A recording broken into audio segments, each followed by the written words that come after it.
यशोमती मैया के नंद लाला। हे नारायण, आज मेरी प्रजा और मेरा लल्ला दोनों ही गहरे संकट से घिर गए। आपको मेरी सहायता करनी होगी।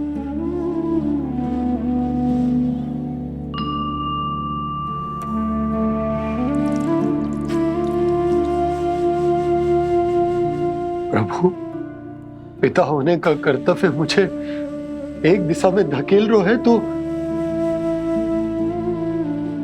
राजा होने का उत्तरदायित्व वो मुझे दूसरी दिशा में खींच रो। इस भीषण संकट में मैं क्या करूं? मैं इस संकट में अपनी प्रजा का साथ भी ना छोड़ सकता हूं और ना ही अपने लल्ला को उस नरभक्षी सिंह की मान में भेज सकता हूं। आप ही को इस समस्या का समाधान निकालना होगा।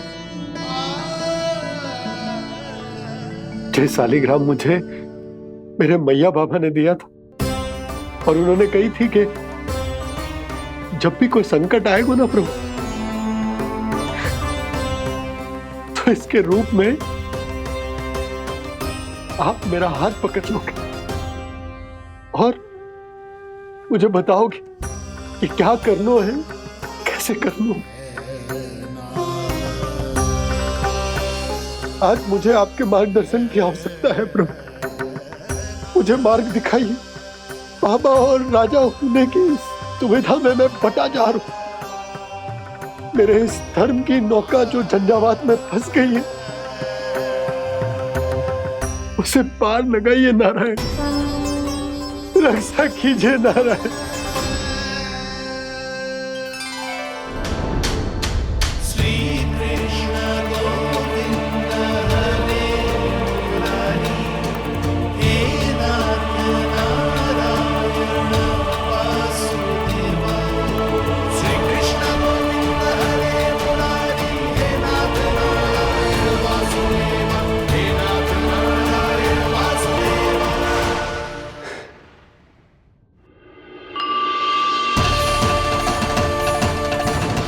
शालिग्राम यहीं तो रखा था मैंने। कहाँ गिर गया? कहाँ चला गया? मैंने तो यहीं रखो था।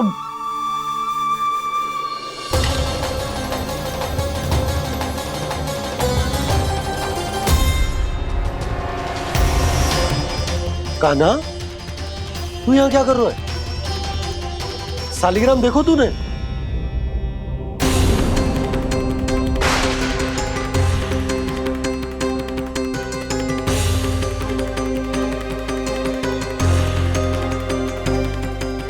तेरे मुंह में क्या है?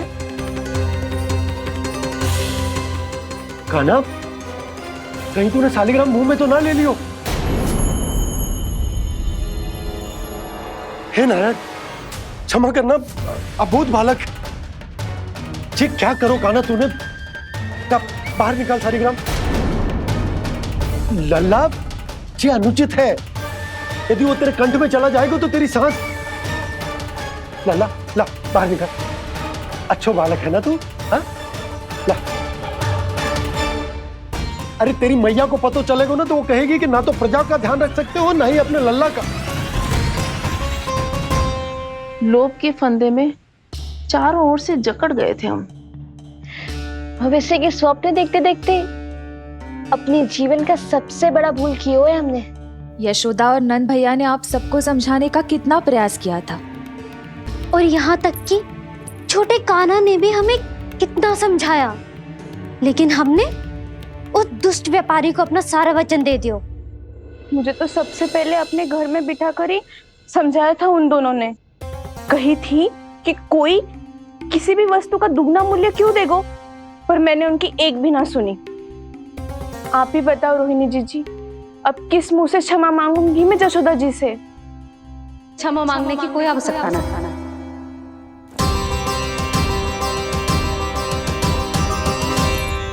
महत्वपूर्ण बात तो ये है कि तुम सबको अपनी भूल का आभास होगा और उसका पछतावा भी। पर अब तो बहुत देर हो गई है जसोदा जी, अब क्या होगा?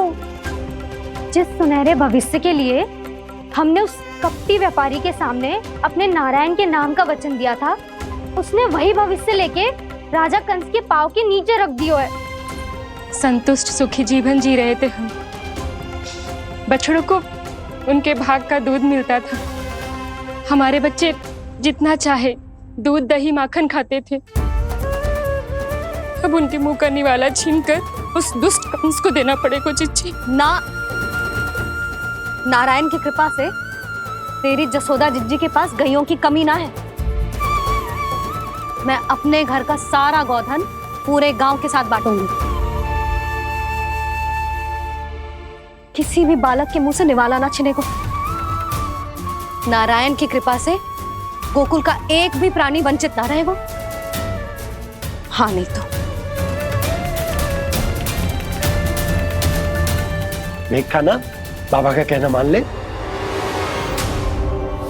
कान्हा, तुझे नारायण की सौगंध है, वो शालिग्राम मुझे दे दे।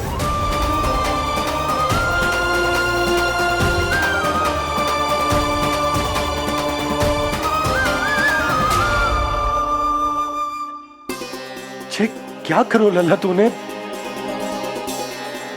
ऐसे भी कोई कर तो है क्या लल्ला? मैं पहले से ही तुझे लेकर कितना चिंतित हूं। अच्छा पता है तुझे? क्षमा करना प्रभु।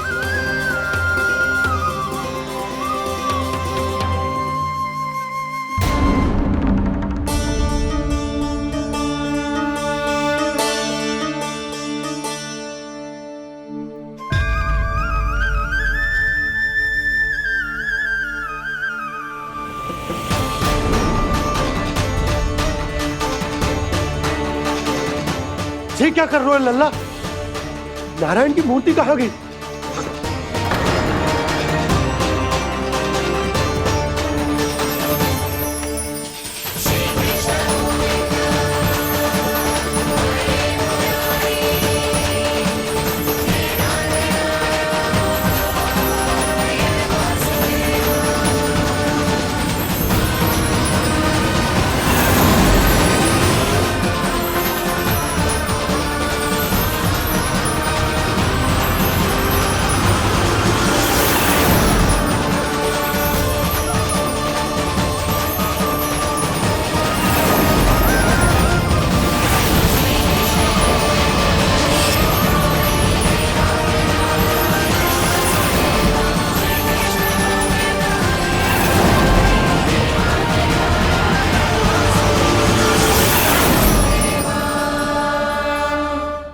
मैंने ना कान्हा के मुंह में फिर से ब्रह्मांड देखो है।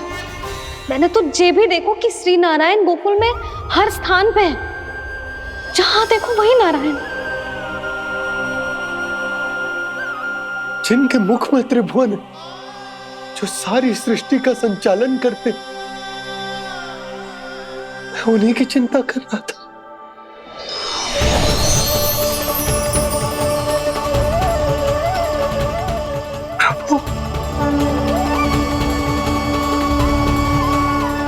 प्रभु, बाहर भी आप हैं और भीतर भी।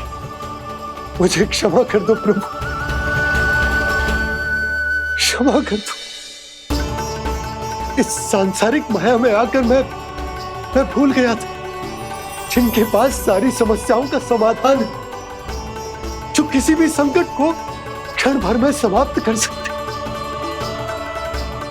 वो तो मेरे सामने ही।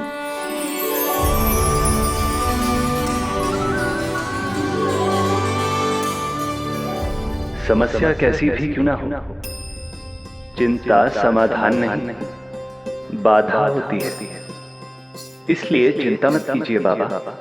मैं तो सदैव ही कहता हूं, मनुष्य को कठिन से कठिन परिस्थिति में भी चिंता से दूर ही रहना चाहिए। यदि व्यक्ति अपना सारा ध्यान अपने कर्मों को पूरा करने पर लगाए, तो वो बड़े से बड़े संकट का सामना भी सहज ही कर सकता है। और वैसे भी मेरी पूजा वही करते हैं जिन्हें मेरे अस्तित्व पर विश्वास है। इसीलिए उन्हें भी ये विश्वास अवश्य रखना चाहिए कि मैं अपने भक्तों का साथ अवश्य देता हूं, सदैव, हर परिस्थिति में।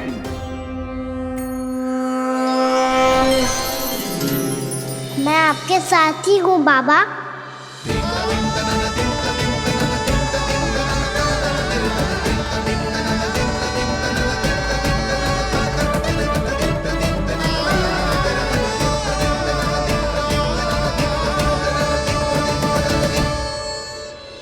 जीवन भर उसके साथ व्यापार करने को वचन दियो है, उसका क्या यशोदा?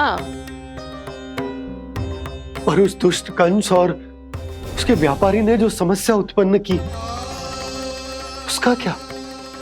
समस्या है तो समाधान भी हो गई।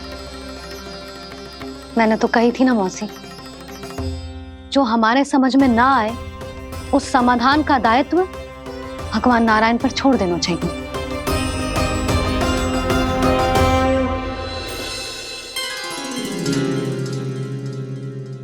ये देखो,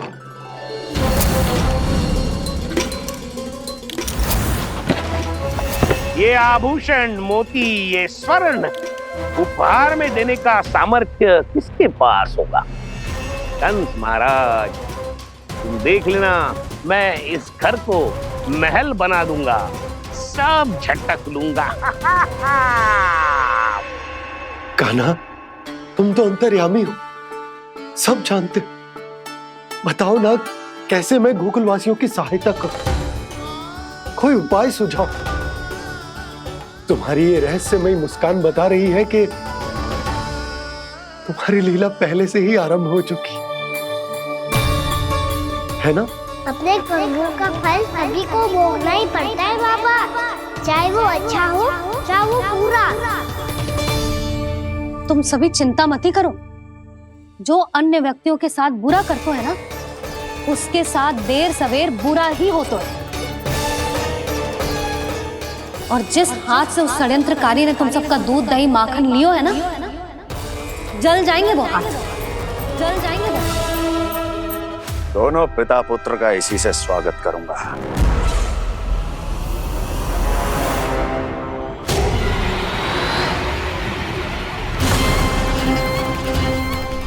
अचानक गदा में ताप कैसा? मेरे हाथ चल रहे हैं।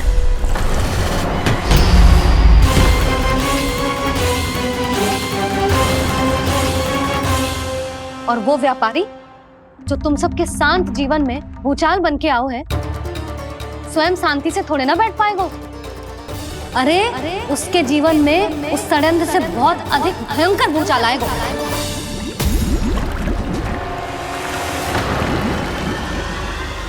स्वामी, ये अपने आप कैसे उबलने लगा?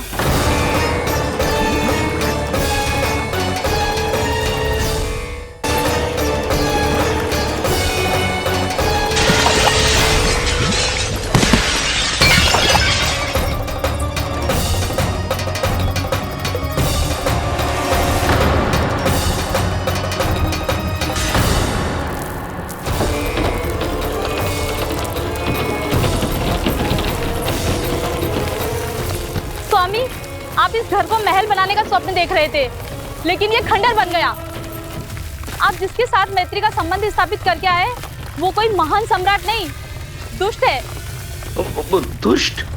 उस व्यापारी ने दुष्ट कंस के साथ मिलकर भोले भाले गांव वालों का भोजन छीनो है ना, देखना उन दोनों के भोजन में कीड़े पड़ेंगे।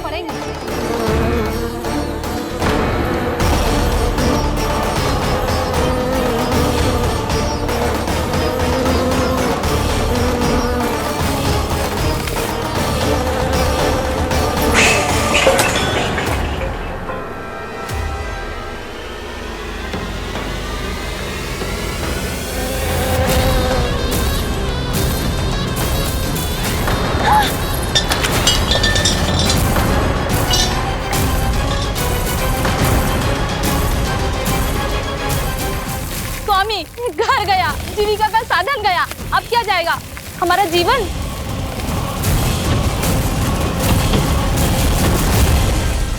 महाराज कंस का उपहार, आभूषण वाला संदूक, उन दोनों ने मिलकर तुम सबका दूध दही माखन सच्चा धन छीनने का प्रयास करो, है ना? अब देखना, उन दोनों का धन, उनके आभूषण सब लोहे के बन जाएंगे, कंकड़ पत्थर हो जाएंगे सब, कंकड़ पत्थर हो जाएंगे सब। ऐसा ही होगा मैया।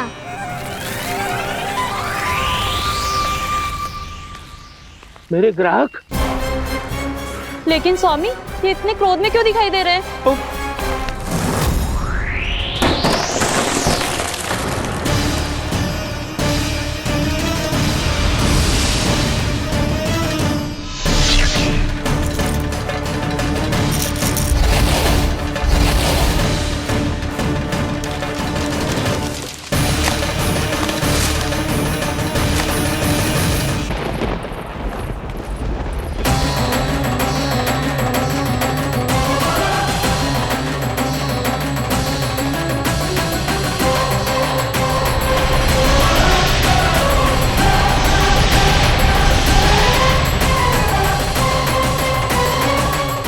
विष्णु, विष्णु ने किया है ये सब।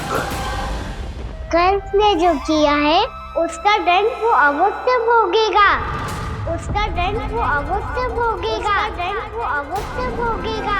किसने कहा ये? किसने कहा ये? किसने कहा? मैंने पूछा किसने कहा ये? तुम जिसे ढूंढ रहे हो वो मैं हूँ, विष्णु अवतार। क्या चाहता है तू? तुम्हारे युद्ध मुझसे था कंस, और मेरे भोले भाले भक्तों को अपने जाल में फंसाकर तुमने सारी सीमाएं पार कर दी। अब जब तक तुम गोकुल के ग्वालों को अनुचित प्रकार के अत्याचार से मुक्त नहीं कर देते, तुम्हारा और अन्य सभी षड्यंत्रकारियों का सामर्थ्य, वैभव, बल सब कुछ नष्ट होता चली जाएगा, और तब तक अपने पूर्व रूप में वापस नहीं आएगा जब तक तुम उन निर्दोषों को जीवन यापन का अधिकार लौटा नहीं देते।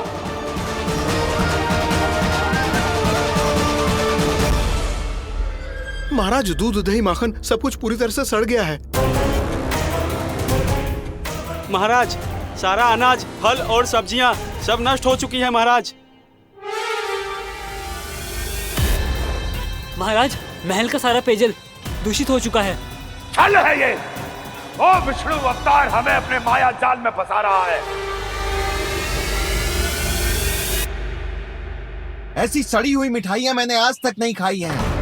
खोए की नहीं, पत्थर की बनी है ये, उससे भी कड़ी है तुम्हारी ये मिठाइयां।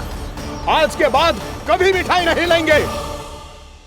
जो बुरे कर्म करते हैं उनके साथ बुराई होता है, और अच्छे कर्म करने वाले को अच्छाई मिलती है। आप अपना कर्म कीजिए बाबा, आपकी चिंता अपने आप दूर हो जाएगी। और हाँ बाबा, शीघ्र ही आपको एक बड़ा निर्णय लेना होगा। स्मरण रखिएगा, जो होता है वो अच्छे के लिए होता है।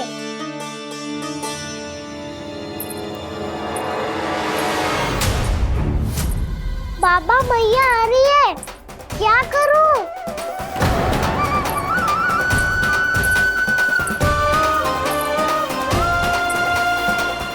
कुछ सुझाव दो ना बाबा, जिससे मैया मुझे ऐसे नहीं देख पाए।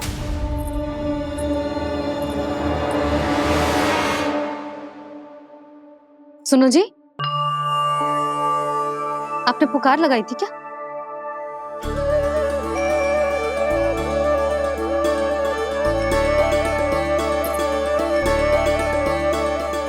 तुम मुस्कुरा क्यों रहे हो?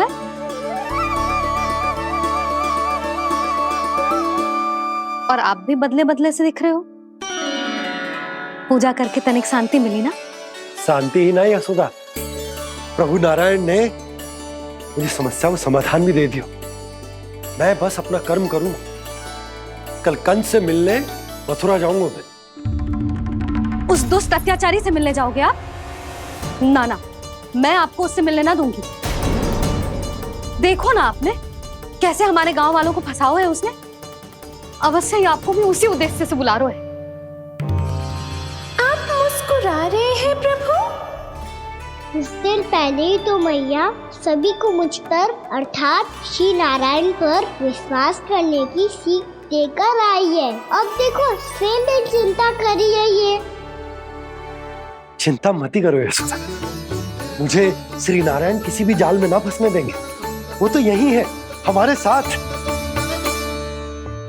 यही है, इसका क्या अर्थ है जी?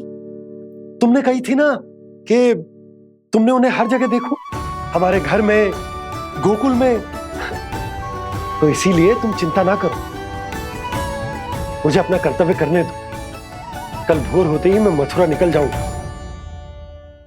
पता तो चले वो हमसे चाहतो क्या है।